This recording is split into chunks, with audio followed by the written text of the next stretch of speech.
तो हेडिंग क्या है, magnetic field intensity inside a solenoid. Solenoid के अंदर मैग्नेटिक फील्ड इंटेंसिटी आज पता करेंगे, फॉर्मूला फॉर्मुलेट करेंगे।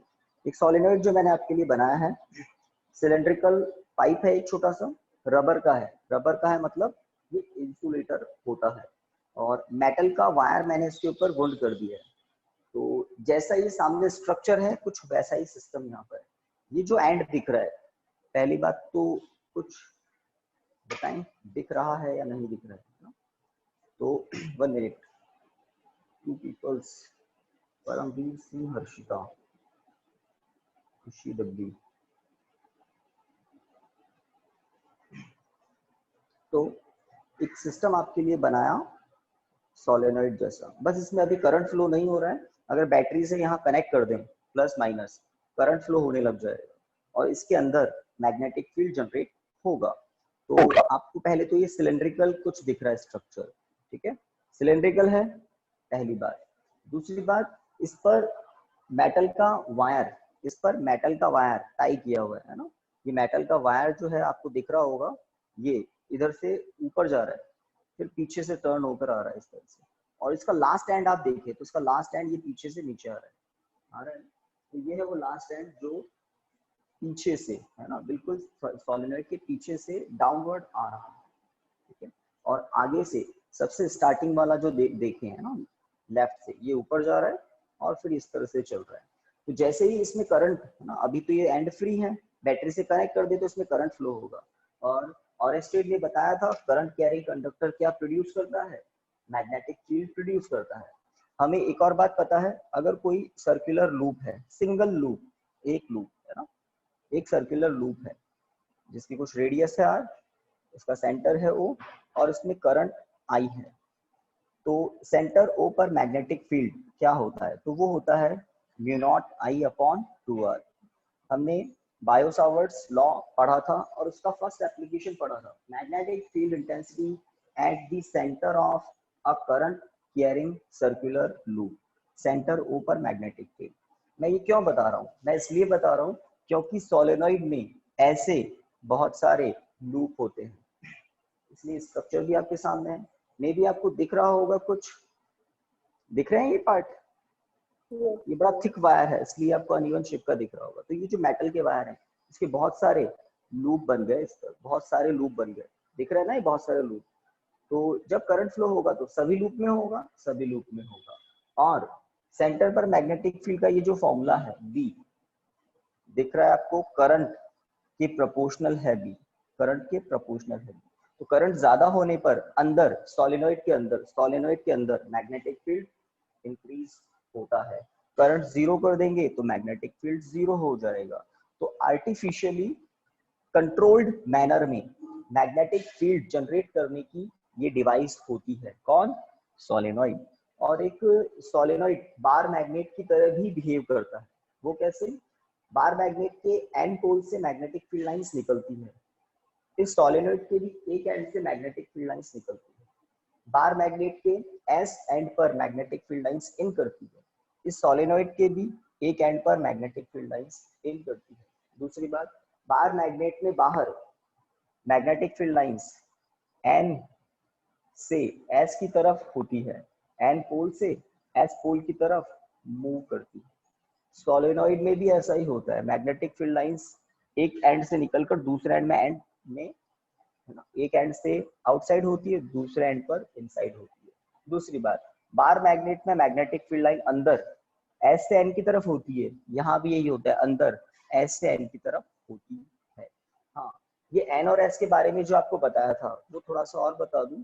ये जो लूप है ना, सर्कुलर लूप, इस सर्कुलर लूप में करंट की डायरेक्शन एंटी क्लॉकवाइज है या क्लॉकवाइज है, इस लूप में करंट की डायरेक्शन क्लॉकवाइज है ना स्टूडेंट्स, जल्दी बताइए। यस सर, क्लॉकवाइज है, सभी देख रहे हैं। इस लूप में, सिंगल लूप की बात हो जाएगी तो पूरे के पूरे सोलेनॉइड में जितने भी लूप हैं उन सब की बात हो जाएगी। तो यहाँ पर मुझे करंट की डायरेक्शन दिख रही है क्लॉकवाइज।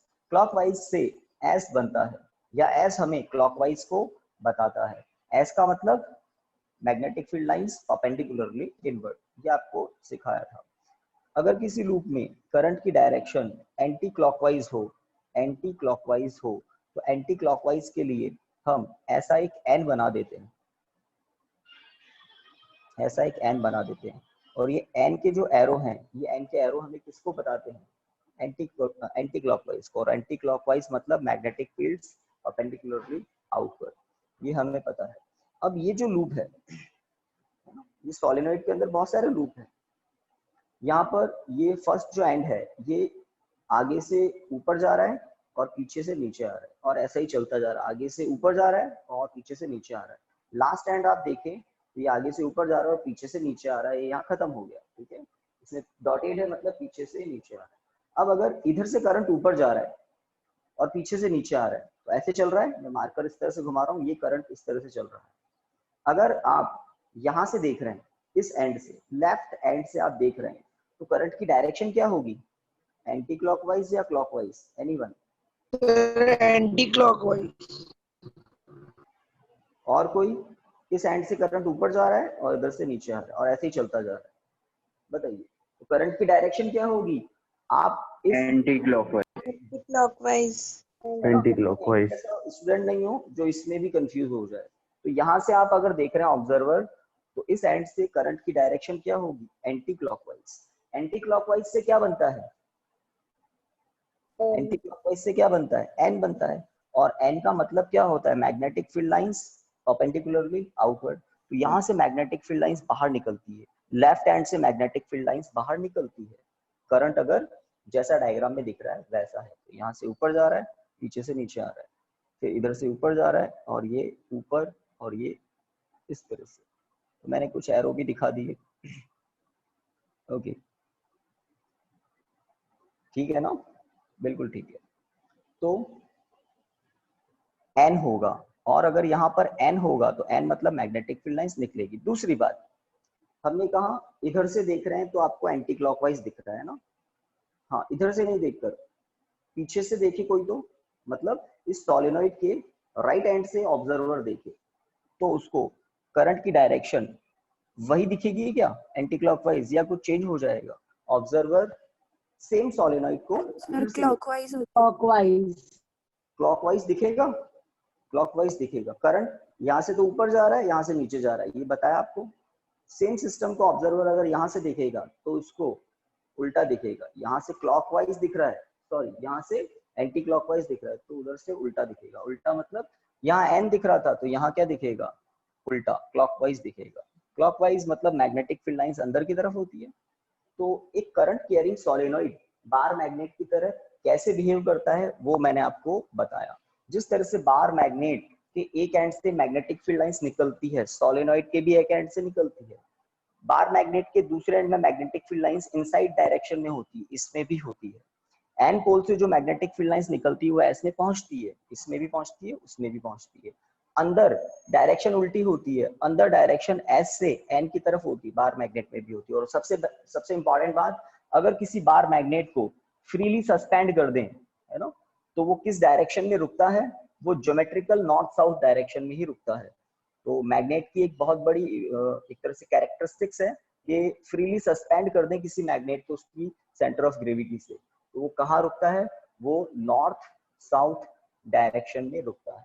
हाँ, इसी तरह से करंट कैरिंग सोलेनोइड को भी अगर फ्रीली सस्पेंड कर दें तो वो करंट कैरिंग सोलेनोइड भी एनएस डायरेक्शन में ही रुकता है।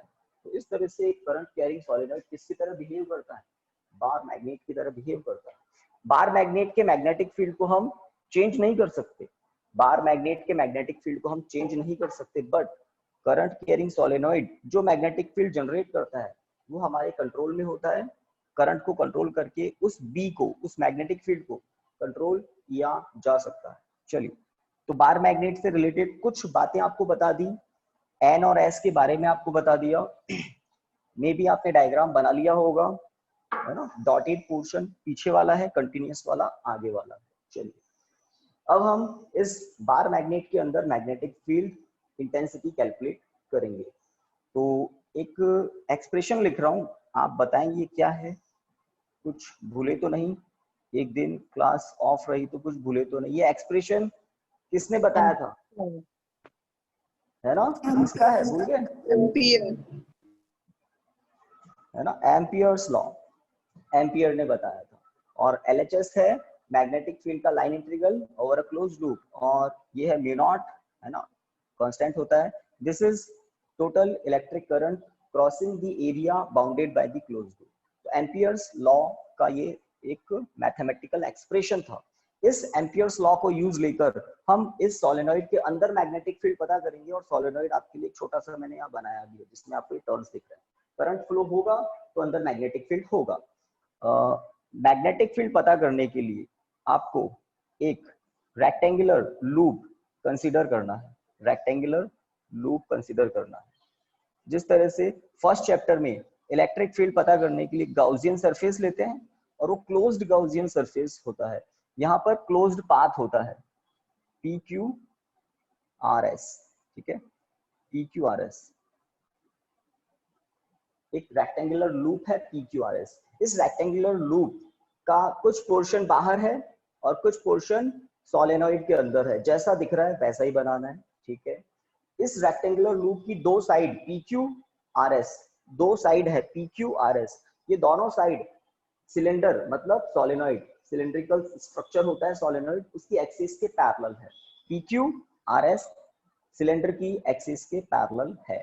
इस पी क्यू की लेंथ मैं एल कह रहा हूं, एल, तो आर एस की लेंथ भी एल होगी।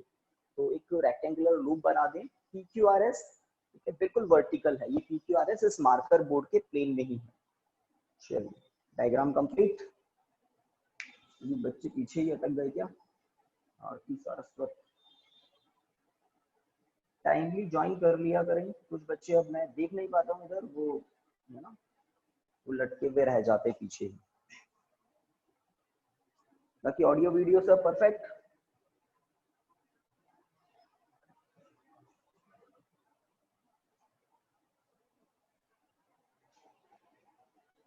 डन हो गया। Yes sir. ये ऑब्जर्वर की आई वगैरह कुछ बनानी नहीं थी। टोटल लेंथ एल है। चलिए करंट आई है, तो टोटल लेंथ, करंट और नंबर ऑफ टर्न्स, इनका रोल होगा अंदर मैग्नेटिक फील्ड के लिए, ठीक है। अब देखते हैं,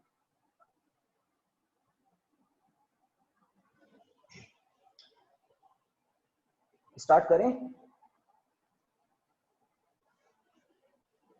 तो स्टार्ट करते हैं। मे भी डायग्राम बना लिया होगा आपने। इसमें लिखिए consider a solenoid of length L, capital L, जल्दी लिखिए। consider a solenoid of length L,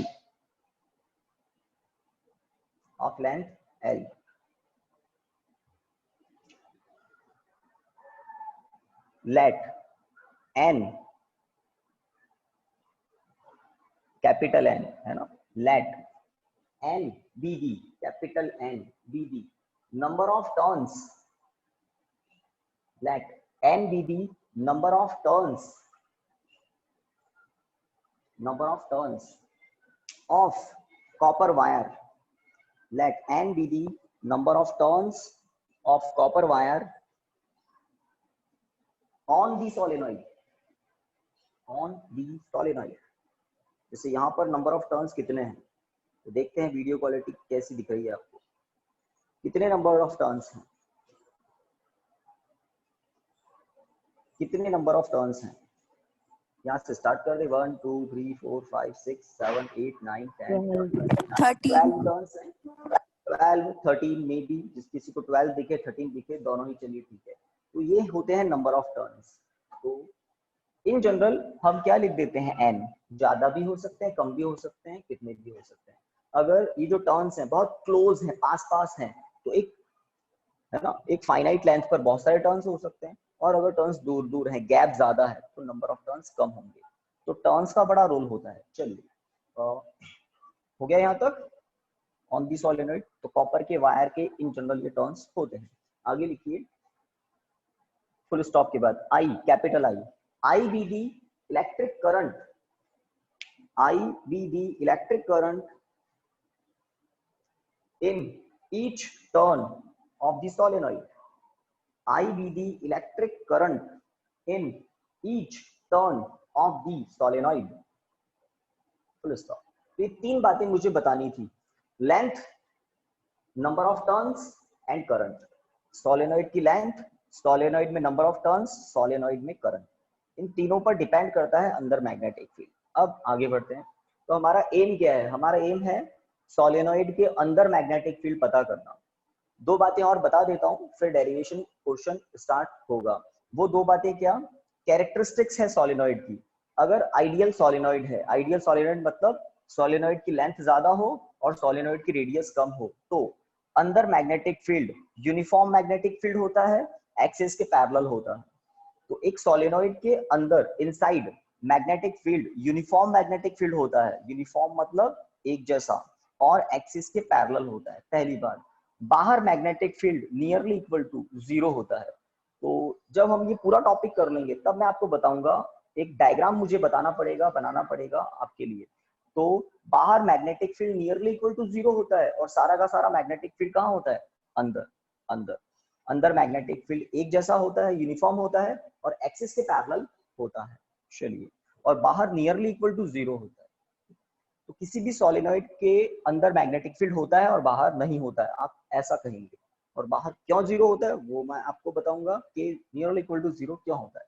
तो PQRS जो लूप है उसका कुछ पोर्शन अंदर है, कुछ पोर्शन बाहर है। ठीक है, लाइन चेंज करके लिखिए। To find magnetic field intensity inside the solenoid, फटाफट लिखिए, बढ़िया राइटिंग में फटाफट लिखिए। To find magnetic field intensity inside the solenoid,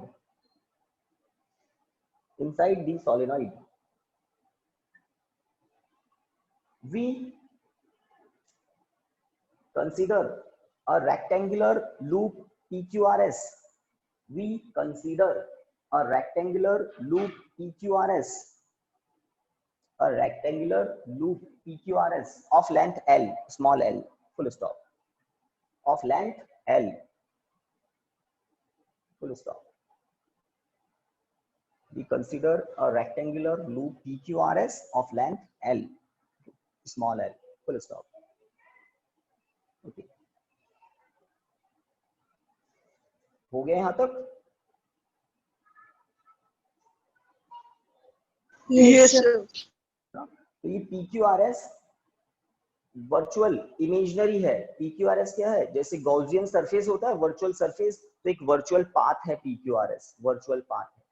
ठीक है, ampere circuital law closed path पर ही अप्लाई कर सकते हैं। तो एम्पियर सर्किटल लॉ अप्लाई करने के लिए हम PQRS को एज्यूम करते हैं। क्लोज्ड पाथ है, रेक्टेंगल एक क्लोज्ड पाथ होता है। लाइन चेंज करके लिखना है आपको। By using Ampere's law on, by using Ampere's law on the loop PQRS, by using Ampere's law on the loop PQRS,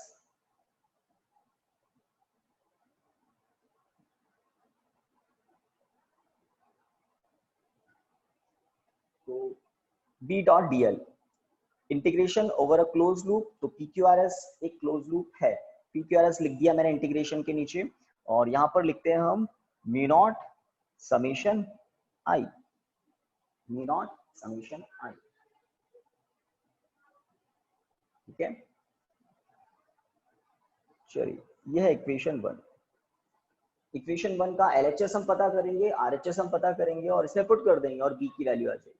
आपको याद होगा हमने एम्पियर सर्किटल लॉ पढ़ने के बाद एक टॉपिक किया था, magnetic field intensity due to long straight current carrying conductor. तो कंडक्टर से D डिस्टेंस पर कोई P पॉइंट है, तो बड़ा easily ampere circuital law use लेकर बड़ा इजीली हमने P पॉइंट पर मैग्नेटिक फील्ड पता किया था एम्पियर्स लॉ यूज लेकर। और समेशन I उसमें क्या आया था? ओनली I, और फॉर्मूला आ गया था B equal to mu naught I upon 2 pi D।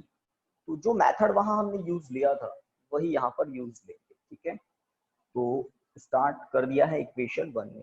अब अगर मैं आपसे कहूं small n be the number of turns in unit length of the solenoid, small n be the number of turns in the unit length of solenoid, तो क्या small n को ऐसा लिख सकते हैं क्या, number of turns in unit length,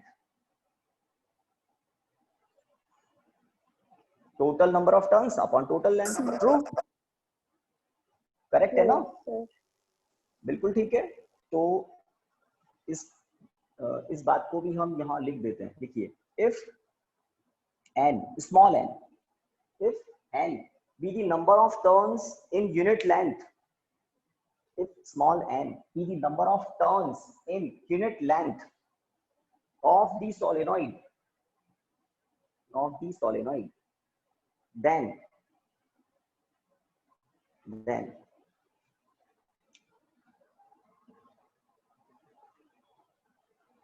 n equal to capital N upon L, equation 2 काम आएगा आगे।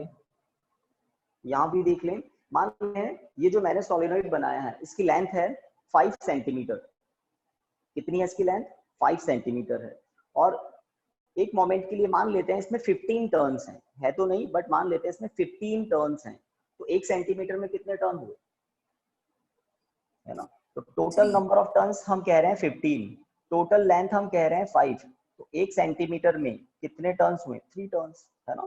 तो इस तरह से स्मॉल n क्या होता है, number of turns in unit length. अब लेंथ को आप सेंटीमीटर में ले, मिलीमीटर में ले, मीटर में ले, उसके अकॉर्डिंग n मिल जाएगा, स्मॉल n आपको मिलेगा, कैपिटल N होते हैं टोटल नंबर ऑफ टर्न्स। चलिए इक्वेशन 2 के बाद आगे बढ़ते हैं। हाँ, डायग्राम में आपको यहाँ लिखना है b nearly equal to 0, PQ के ऊपर b नियरली इक्वल टू 0 लिखें। PQ जो साइड है वो सोलेनोइड से बाहर है,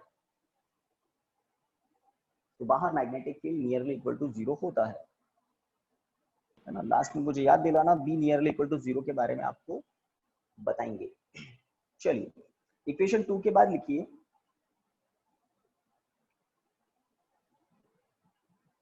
LHS, left hand side, integration over a close loop PQRS B dot DL।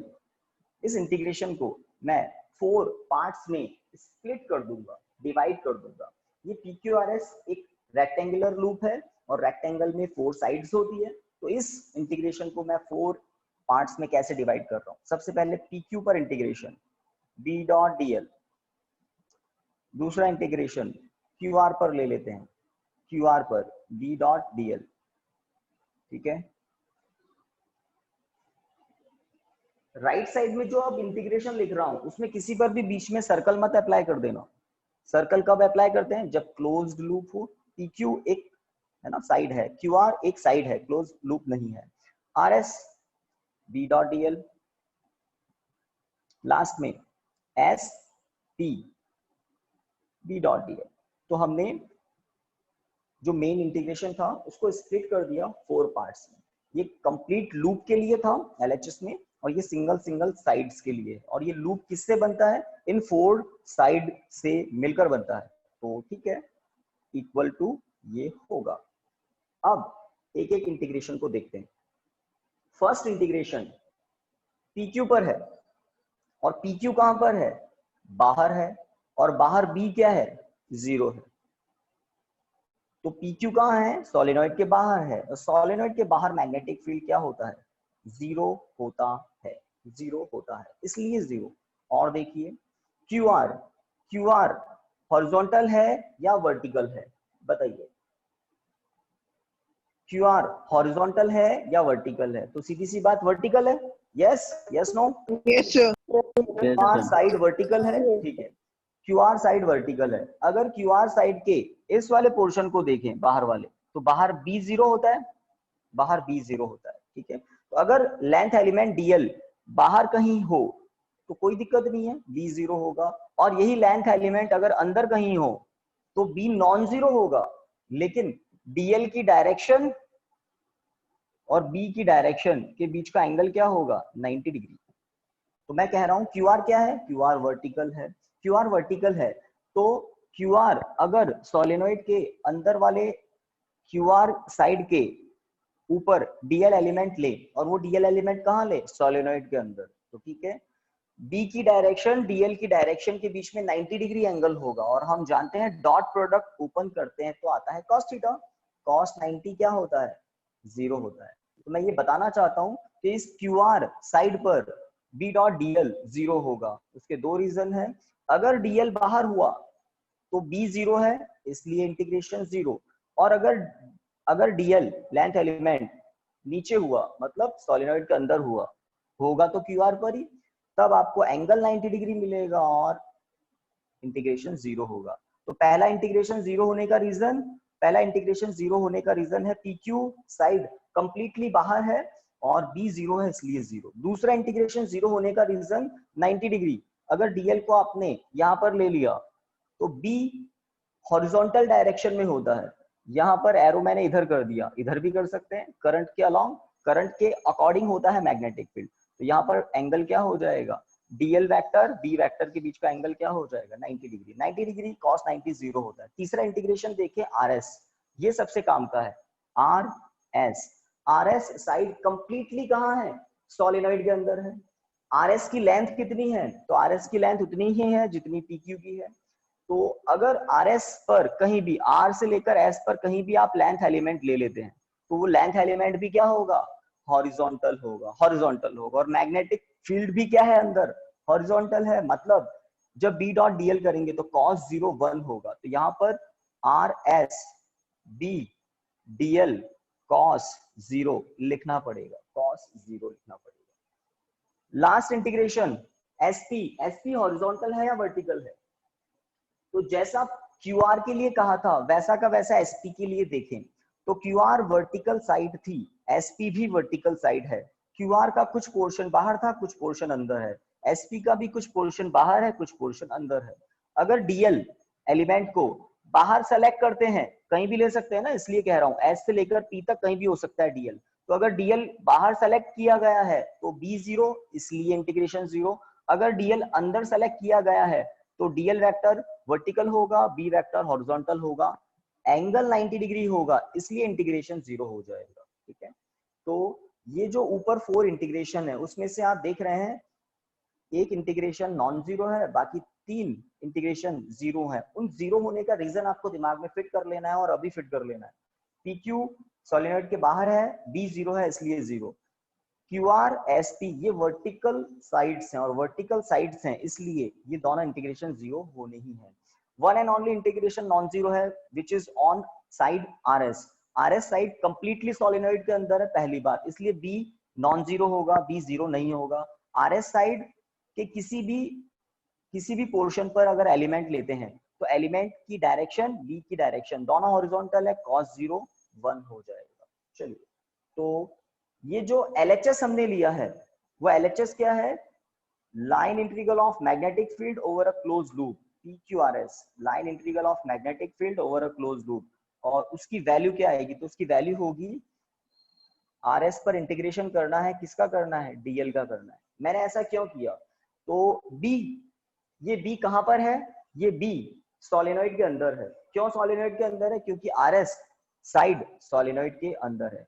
तो RS साइड सोलेनोइड के अंदर है तो ये B भी कहां है, सोलेनोइड के अंदर है। सोलेनोइड के अंदर इलेक्ट्रिक मैग्नेटिक फील्ड कैसा होता है, यूनिफॉर्म। थोड़ी देर पहले कह रहा था मैं कि सोलेनोइड के अंदर कैसा मैग्नेटिक फील्ड जनरेट होता है, यूनिफॉर्म मैग्नेटिक फील्ड जनरेट होता है जो कि एक्सिस के पैरेलल होता है। तो यूनिफॉर्म मतलब एक जैसा मतलब कांस्टेंट। तो कांस्टेंट टर्म को मैंने बाहर कर दिया, इन 0 0 को किसी को नहीं लिखा, बी कांस्टेंट है इंटीग्रेशन से बाहर।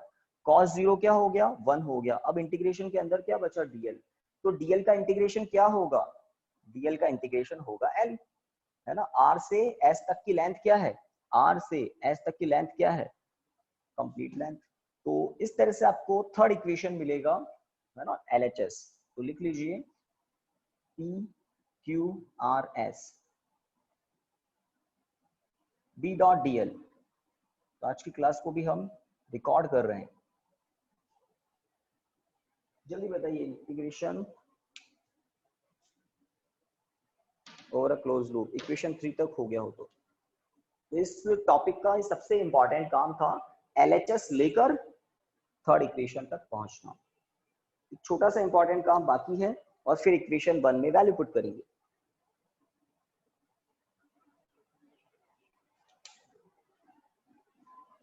बता देना।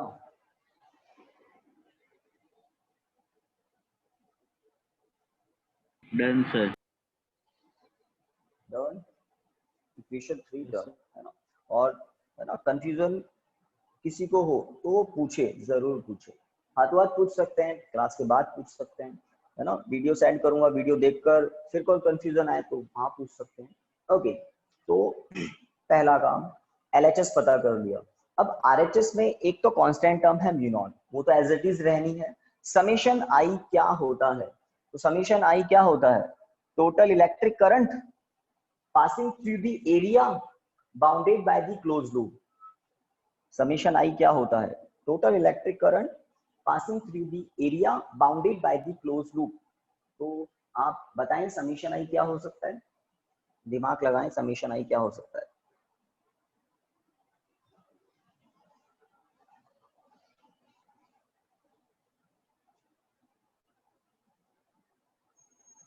आपके आंसर का वेट कर रहा हूं। इक्वेशन 3 जो हमने बना लिया वो मैं यहाँ पर लिख देता हूँ। समेशन आई आई होगा, है ना। तो ये जो मैंने सॉलिडॉइड बनाया था इसमें बहुत सारे टर्न्स हैं और हर टर्न क्या है? आई करंट को कैरी कर रहा है। तो मैं आपको यहाँ पर कुछ डॉट दिखाता हूँ, 1 2। यहाँ पर इस पर्टिकुलर डायग्राम में तो 2 ही ऐसे डॉट हैं जो करंट को शो करेंगे। डॉट की जगह क्रॉस कर दे तो ज्यादा रहेगा। ये क्रॉस क्या बता रहे हैं, है ना, थोड़ा सा चेंज है, ध्यान रखना। ये क्रॉस क्या बता रहे हैं? इलेक्ट्रिक करंट PQRS लूप को, है ना, क्रॉस करके अंदर जा रहा है।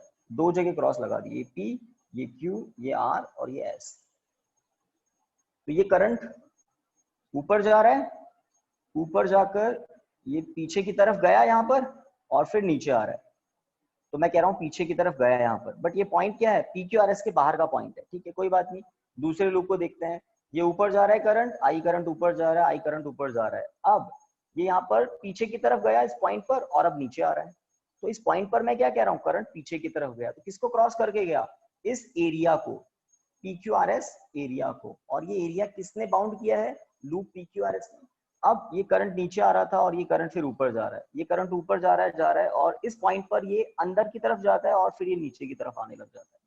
तो इस पर्टिकुलर डायग्राम में तो ऐसे 2 ही क्रॉस बने। क्रॉस मतलब करंट अंदर की तरफ जा रहा है, इसलिए करंट अंदर जाए तब भी क्रॉस लिख सकते हैं। मैग्नेटिक फील्ड लाइंस अंदर जाए तब भी क्रॉस लिख सकते हैं, ठीक है। तो अगर बहुत सारे टर्न्स होते तो हो सकता है यहाँ 3-4 क्रॉस बन जाते, और ज्यादा टर्न्स होते तो 5-6-7 क्रॉस बन जाते।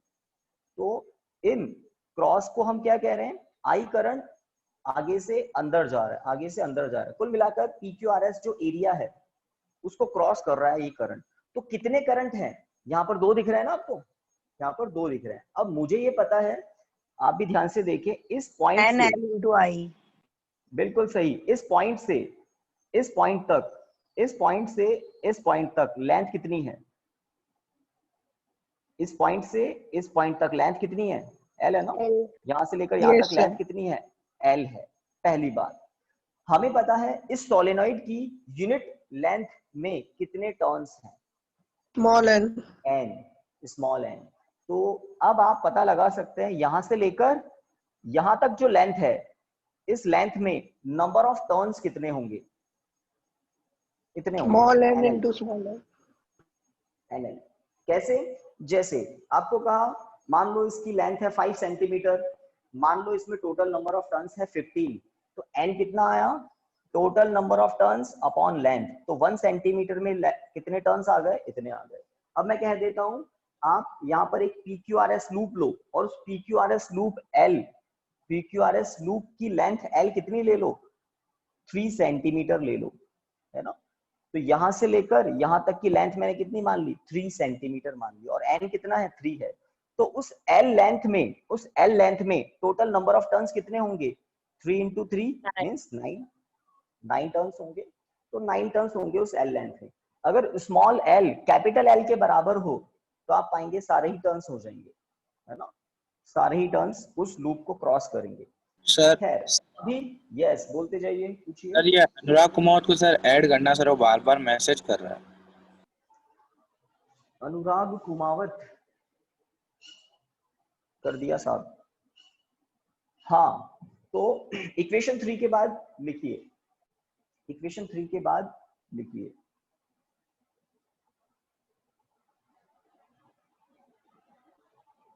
as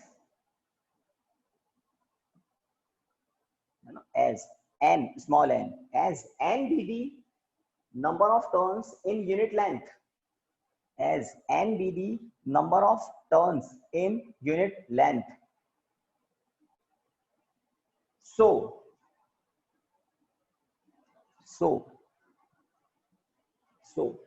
NL जैसे 3 into 3 बताया था ना 9, so NL be the total number of turns, so NL be the total number of turns in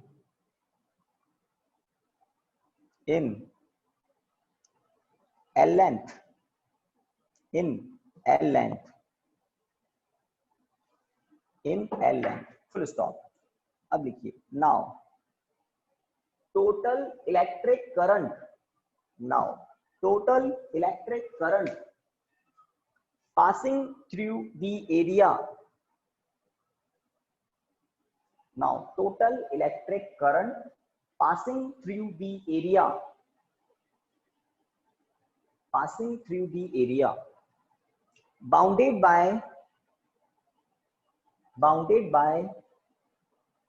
the loop, bounded by the loop PQRS. Now total electric current passing through the area bounded by the loop PQRS. Line change करके summation I equal to summation I equal to क्या होगा? तो हमने देखा total number of turns कितने हैं L length में, तो एल लेंथ में टोटल नंबर ऑफ टर्न्स हैं एनएल, ठीक है, टोटल नंबर ऑफ टर्न्स हैं एनएल, और हर टर्न में कितना करंट है? आई करंट है, तो टोटल करंट कितना हो गया? एनएल आई। तो ये ध्यान रखने वाली बात थी, NL total number of turns. अगर 3 into 3 हमने एग्जांपल से बात की थी, तो 9, 3 into 3 9, और हर टर्न में कितना करंट है आई, तो कितना हो जाता? 9i। और यहाँ पर आपको जो दिख रहा है 2 बार क्रॉस है, तो 2i। इस तरह से, ये एग्जांपल के लिए बता रहा हूँ, है ना। और जनरल बात क्या होती है? एनएल आई। चलिए इक्वेशन 3-4 रेडी है। 3-4 से हम 1 में वैल्यू पुट कर देते हैं, ठीक है। लिखिए by using equation 3 and 4 in equation 1, जल्दी कीजिए by using equation 3 and 4 in equation 1, BL equal to mu naught NLI। तो फर्स्ट चैप्टर में जब गॉस लॉ अप्लाई करते हैं तो हम डिफरेंट गॉसियन सरफेसेस लेते हैं। उन गॉसियन सरफेसेस के लिए हम कभी, है ना, लेंथ एज्यूम करते हैं, कभी area of cross section assume करते हैं, कभी रेडियस एज्यूम करते हैं। तो आप जो भी एज्यूम करते हो वो कैंसिल हो जाता है ना। तो हमने इस PQRS लूप की लेंथ एज्यूम की, वो लेंथ कैंसिल होने वाली है, ठीक है ना। तो B इक्वल टू क्या होगा? Mu naught NI। देखिए म्यू नॉट NI बहुत यूजफुल फॉर्मूला है, स्टार लगाते हैं इस पर, रिजल्ट है ये हमारा म्यू नॉट NI। अगर आपको नंबर ऑफ टर्न्स पता हो यूनिट लेंथ में तो ये फॉर्मूला है। अगर आपको कैपिटल N कैपिटल L पता हो तो ये लीजिए, और करके लिख सकते हैं, और B equal to mu naught capital N capital I upon L। This is also true. तो स्मॉल n की वैल्यू क्या है?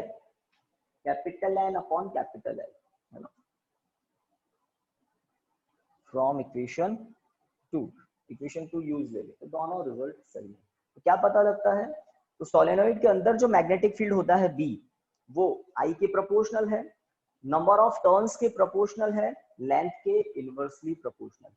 या सीधी बात फर्स्ट फॉर्मूले से कहें तो number of turns in unit length, ये ज्यादा यूजफुल है। मतलब टर्न्स अगर पास होंगे, बहुत क्लोज होंगे, तो B ज्यादा होगा। करंट ज्यादा होने पर तो ज्यादा हो गई, ठीक है। और म्यू नॉट बताता है मीडियम का रोल। ये फॉर्मूला है वैक्यूम के लिए, जब मीडियम आएगा तो म्यू नॉट के प्लेस पर म्यू लिखा जाएगा। तो ये रिजल्ट है आपके सामने, magnetic field intensity inside a current carrying solenoid और अ सॉलिनॉइड। करंट जीरो कर देंगे तो मैग बी जीरो हो जाएगा। एक बात आपको बतानी थी, मुझे ही याद आ गई कि बाहर magnetic field nearly equal to zero क्यों होता है ना। बोर्ड में आपका सारा काम इससे हो जाएगा जो बताया है ना। आप जस्ट लिख देंगे कि बाहर मैग्नेटिक फील्ड जीरो होता है, दुनिया में सबको पता है, जितने भी लेक्चरर्स हैं कि जीरो होता है, आपने लिख दिया वो सही बात है। अब क्यों होता है ये पूछता नहीं है कोई, बट आपको अगर एक्स्ट्रा कुछ समझना है ना, बुक्स में भी लिख देते हैं कि सॉलिडॉइड के बाहर magnetic field nearly equal to zero होता है, बट क्यों उसका रीजन नहीं है। चलिए दोनों फॉर्मूलाज हो गए, Yes, कोई sir. डाउट है ना, कोई डाउट हो Yes, तो पूछिए, दौड़ाइए दिमाग को पीछे, कहीं कोई डाउट रह गया हो तो पूछ सकते हैं ना। ये सब कुछ 3D में है, आपको बताया था चैप्टर नंबर 4 12 फिजिक्स का सबसे कॉम्प्लिकेटेड चैप्टर माना जाता है, क्योंकि बहुत कुछ इसमें 3D में होता है, बहुत कुछ डायरेक्शन की बातें इसमें होती है। तो ये चैप्टर अगर थोड़ा बहुत डाइजेस्ट हो रहा है तो बहुत पॉजिटिव सिम्टम्स हैं, आगे आपको बहुत कुछ इजी लगेगा। चलिए तो बी बाहर जीरो क्यों होता है उसकी बात करते हैं। बाहर बी जीरो क्यों होता है इसकी बात करते हैं। तो यहां से अगर कोई ऑब्जर्वर इस सोलेनॉइड को देख रहा है तो आपने मुझे बताया था उसको करंट कैसा दिखेगा, भूल गया मैं, कैसा दिखेगा, एंटी क्लॉकवाइज बता रहे थे क्या।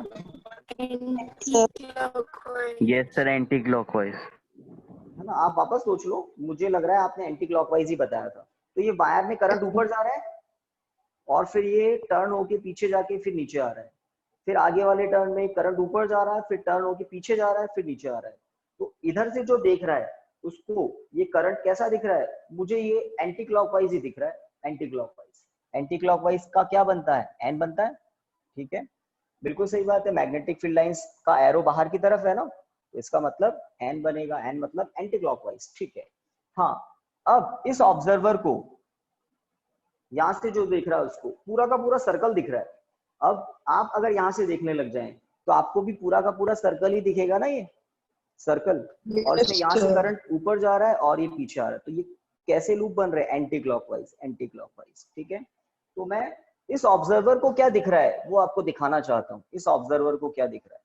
चलिए लूप थोड़ा सा छोटा बनाए, रेडियस कम होती है सोलेनॉइड की, आइडियल सोलेनॉइड का डायमीटर या रेडियस कम होती है, लेंथ बहुत ज्यादा होती है। तो ये है, इस ऑब्जर्वर को करंट की डायरेक्शन दिख रही है एंटी क्लॉकवाइज, इस ऑब्जर्वर को करंट की डायरेक्शन दिख रही है एंटी क्लॉकवाइज। जितने भी लूप हैं, बहुत सारे लूप हैं सॉलिनॉइड में, सब में करंट की डायरेक्शन एंटी क्लॉकवाइज है। एंटी क्लॉकवाइज है तो इस ऑब्जर्वर के लिए magnetic field lines perpendicularly outward होगी, इस ऑब्जर्वर के लिए सोलेनॉइड के इस एंड से मैग्नेटिक फील्ड लाइंस निकल रही होगी, सही बात है ना, यहाँ से मैग्नेटिक फील्ड लाइंस निकल रही होगी, करंट फ्लो किया हुआ है हमने, तो यहाँ से मैग्नेटिक फील्ड लाइंस इस ऑब्जर्वर के लिए निकल रही होगी। और इस मैग्नेटिक फील्ड में कितने सारे टर्न्स का कंट्रीब्यूशन होता है, हमें पता है एक करंट कैरिंग लूप कितना मैग्नेटिक फील्ड जनरेट करता है, B equal to mu naught I upon 2R, ये जनरेट करता है। तो बहुत सारे टर्न्स हैं, जितने ज्यादा टर्न्स है उतना मैग्नेटिक फील्ड एडअप होता रहता है, एडअप होता रहता है। चलिए अब इस ऑब्जर्वर को क्या दिख रहा है वो हमने बात कर ली है ना। अब यहां से मैं ये डॉट हटा रहा हूं, आपको पता है मैग्नेटिक फील्ड लाइंस क्या है, परपेंडिकुलरली आउटवर्ड। यहां पर मैं एक पॉइंट ले रहा हूं P, सेंटर से ऊपर है ना, सेंटर O है और पॉइंट P ऊपर है, ठीक है। और इस सर्कुलर लूप पर दो एलिमेंट ले रहा हूं, एक ऊपर और एक नीचे, लेते हैं ना हम डीएल एलिमेंट, डीएल एलिमेंट। तो डीएल एलिमेंट को आप एक छोटा सा कंडक्टर मान ले, इसमें करंट की डायरेक्शन क्या है, इधर, ये डीएल। इस ऊपर वाले डीएल को मैंने साइड में दिखा दिया, और इस डीएल में करंट कितना है, आई करंट है। इस डीएल के नीचे है ये पी पॉइंट, ठीक है। इस पी पॉइंट पर due to this current element dl magnetic field inward होगा या आउटवर्ड होगा, जल्दी बताएं। पहले तो ये लूप बता दिया मैंने, इस ऑब्जर्वर को सोलेनॉइड के अंदर एंटी क्लॉकवाइज लूप दिख रहे हैं सारे, तो सारे लूप एंटी क्लॉकवाइज है। उसमें से एक लूप मैंने यहाँ फिट कर दिया, और उसके टॉप एलिमेंट डीएल में करंट की डायरेक्शन मुझे दिख रही है, इधर ही होगी, ठीक है, इधर ही होगी टेंजेंट। इसके नीचे पी पॉइंट है, तो पी पॉइंट पर मैग्नेटिक फील्ड कैसा होगा, देख लिया राइट हैंड रूल से, है ना, परपेंडिकुलरली आउटवर्ड। इस एलिमेंट के बिल्कुल नीचे डायमेट्रिकली अपोजिट एक और एलिमेंट है, एक और एलिमेंट बड़ा करके दिखा रहा हूं मैं यहाँ पर। इस एलिमेंट को मैं यहाँ दिखा रहा हूँ, इसमें करंट की डायरेक्शन किधर है, राइट साइड में है। ये लीजिए उतना ही करंट है बट राइट साइड में, लेंथ एलिमेंट उतना ही है। ये लेंथ एलिमेंट डीएल जिसको मैंने यहाँ बड़ा करके दिखाया है, ये length element same P point पर किस डायरेक्शन में मैग्नेटिक फील्ड जनरेट करेगा, perpendicularly outward. Same perpendicularly outward. आप देख सकते हैं थंब राइट साइड में, तो फिंगर्स कुछ इस तरह से आएगी, ऊपर से बाहर आएगी, है ना, फिंगर्स कुछ ऊपर से बाहर आएगी। तो दोनों एलिमेंट पी पॉइंट पर सेम डायरेक्शन में मैग्नेटिक फील्ड जनरेट करते हैं। अब एक और बात, जब आप डिस्टेंस देखेंगे तो पी पॉइंट का ऊपर वाले एलिमेंट से डिस्टेंस कम है, तो इसका इफेक्ट ज्यादा होगा पी पर। बायो सावर्ट्स लॉ में dB इक्वल टू आप क्या लिखते हैं, म्यू नॉट आई, है ना, I dl sine theta upon R square. तो ये जो r है इसका रोल देखें तो एलिमेंट से ऑब्जर्वेशन पॉइंट का डिस्टेंस कम है, तो ऊपर वाले dl का इफेक्ट ज्यादा होगा, b ज्यादा होगा। नीचे वाले dl की बात करें तो इसका डिस्टेंस ज्यादा है, डिस्टेंस ज्यादा होगा तो इसका इफेक्ट यहाँ पर कम होगा। जितना भी होगा डायरेक्शन तो सेम है, जब b सेम डायरेक्शन में होते हैं तो एड अप हो जाते हैं। अब अगर p पॉइंट थोड़ा नीचे हो तो ऊपर वाले का इफेक्ट थोड़ा कम होने लगेगा, नीचे वाले का बढ़ने लगेगा। p पॉइंट थोड़ा और नीचे आ जाए, p पॉइंट सेंटर को कोइंसाइड कर जाए तो दोनों का मैग्नेटिक फील्ड बराबर हो जाएगा। p पॉइंट अगर आप सेंटर से नीचे ले लें, p पॉइंट को सेंटर से नीचे ले लें तो उल्टा हो गया, नीचे वाले एलिमेंट का इफेक्ट यहाँ ज्यादा होगा और ऊपर वाले का कम होगा। तो आप देखेंगे कि हर पॉइंट पर b का मैग्नीट्यूड सेम रहता है। रीजन, एक एलिमेंट का इफेक्ट कम होता है तो दूसरे का बढ़ने लग जाता है और दोनों ऐड होकर क्या करते हैं, वही नंबर ला देते हैं। तो मैं पहले भी कह रहा था कि सोलेनोइड के अंदर मैग्नेटिक फील्ड कैसा होता है, यूनिफॉर्म होता है और एक ही डायरेक्शन में होता है। तो इस तरह से इस लूप पर डायमेट्रिकली बहुत सारे एलिमेंट्स आप ले सकते हैं अपोजिट, और उन एलिमेंट का अंदर इफेक्ट देखेंगे तो सब जगह क्या आएगा, डॉट मतलब परपेंडिकुलरली आउटवर्ड।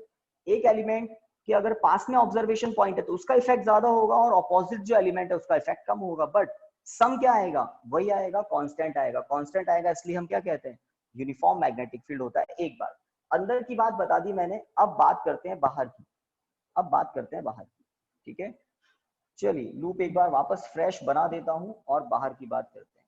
ये एक रेक्टेंगल, एक सर्कुलर लूप दिख रहा है। इस ऑब्जर्वर को करंट की डायरेक्शन एंटी क्लॉकवाइज है जैसा आपने बताया था। ये है ऊपर वाला एलिमेंट और इसके बिल्कुल डायमेट्रिकली अपोजिट एलिमेंट है डीएल। ये दो एलिमेंट हैं, ठीक है। यहाँ बाहर एक पॉइंट है, ऑब्जर्वेशन पॉइंट पी, है ना। ये दूर क्यों लिया है, क्योंकि हमने सॉलिडॉइड के क्रॉस सेक्शन को बड़ा दिखाया है, एक्चुअल में छोटा होता है ना, रेडियस कम होती है, तो पी पॉइंट और दूर दिखाना चाहिए था, फिर भी मैंने यहाँ तक दिखा दिया। अब बात क्या, इस डीएल, चलिए थोड़ा सा और दूर ले लेते हैं। इस डीएल एलिमेंट की पी से डिस्टेंस दिख रही है आपको। इस डीएल एलिमेंट में करंट की डायरेक्शन इस तरफ होगी तो डीएल की डायरेक्शन इस तरफ होगी। तो मुझे बताइए, only this current element dl, in which direction magnetic field produces at point P. तो पी पॉइंट पर किस डायरेक्शन में मैग्नेटिक फील्ड जनरेट करेगा ये करंट एलिमेंट जो ऊपर है। इस पी पॉइंट पर मैग्नेटिक फील्ड की डायरेक्शन क्या होगी, due to this current element. तो करंट की डायरेक्शन राइट साइड है ना, राइट साइड में है, तो इस तरह से मैग्नेटिक फील्ड होगा, इस तरह से। तो ये क्या होगा, क्रॉस, ऊपर वाला एलिमेंट पी पॉइंट पर इनवर्ड मैग्नेटिक फील्ड जनरेट कर रहा है। पी पॉइंट आउटसाइड पॉइंट है, सोलेनोइड के बाहर का पॉइंट है, ये सोलेनोइड ही है। किसको दिख रहा है, ये इस ऑब्जर्वर को, जैसा कि आपको ये दिखा रहा था मैं, सोलेनोइड है। जब आप सामने से देखेंगे तो आपको क्या दिखेगा, केवल क्रॉस सेक्शन। तो पी पॉइंट कहाँ है, ऊपर है, बाहर है, ठीक है। तो इस बाहर वाले पॉइंट पर ऊपर वाला element inward magnetic field generate कर रहा है। व्हाट अबाउट दिस एलिमेंट, तो ये डाउनवर्ड जो एलिमेंट है इसमें करंट की डायरेक्शन है इधर, करंट की डायरेक्शन इधर है, सेम लेंथ है और पी पॉइंट बाहर वाला पॉइंट है। इस पी पॉइंट पर ही नीचे वाला एलिमेंट किस डायरेक्शन में मैग्नेटिक फील्ड जनरेट करेगा, किस डायरेक्शन में मैग्नेटिक फील्ड जनरेट करेगा, आउटवर्ड। देख लिया ना, आउटवर्ड। तो diametrically opposite element outside point पर अपोजिट डायरेक्शन में मैग्नेटिक फील्ड जनरेट करते हैं और वो एक दूसरे को ऑलमोस्ट कैंसिल कर देते हैं। रीजन दोनों एलिमेंट के बीच का सेपरेशन होता है डायमीटर कम होता है सोलेनोइड का, और ऑब्जर्वेशन पॉइंट अगर दूर है तो उस पर nearly equal to magnetic field क्या आता है, 0। और अंदर क्या था, अंदर एडअप हो रहे थे, डॉट डॉट डॉट ही आ रहे थे दोनों एलिमेंट के, और एडअप होकर एक ही डायरेक्शन में आ रहा। तो इस तरह से बाहर आप कहीं भी पॉइंट ले लें, पी पॉइंट, तो यहाँ पर एलिमेंट लेंगे तो उस एलिमेंट का आपको अगर क्रॉस मिल रहा है तो दूसरे एलिमेंट का क्या मिलेगा, डॉट मिलेगा। तो एक डॉट एक क्रॉस कैंसिल हो जाएंगे, तो कैंसिल होगा तो सब्ट्रैक्ट होगा और magnetic field nearly equal to 0 होता है। ठीक है, तो कब, जब आइडियल सोलेनोइड हो जिसकी डायमीटर तो कम हो और लेंथ ज्यादा हो। तो सोलेनोइड के बारे में एक इंफॉर्मेशन बाद में आपको बताई, ये एक्स्ट्रा इंफॉर्मेशन है। बोर्ड एग्जामिनेशन में जो फॉर्मूला डिडक्ट करने के लिए आते हैं उसके लिए आपको नोट्स बनवाए जा रहे हैं जो आपने बनाए भी हैं। चलिए टाइम देख लेते हैं, उसके अकॉर्डिंग आगे बात करते हैं। परफेक्ट 8:59। तो कल जो हम टॉपिक करेंगे वो होगा एक सर्कुलर ट्यूब होगी। अगर किसी लंबे सोलेनोइड को सर्कुलर बैंड कर दें और उसके दोनों एंड को ज्वाइन कर दें तो एक सिस्टम बनता है जिसको बोलते हैं टॉरॉइड। टॉरॉइड, तो टॉरॉइड के अंदर मैग्नेटिक फील्ड भी पता करेंगे। कंपैरेटिवली इजी टॉपिक है ना? तो कल हम करेंगे magnetic field intensity inside a torrid. Torrid की डेफिनेशन लिखेंगे और अंदर मैग्नेटिक फील्ड पता करेंगे। ठीक है स्टूडेंट्स, तो आज के लिए इतना ही। Thank you students. Thank you, sir. Thank you, sir. Thank you, sir. Thank you, sir.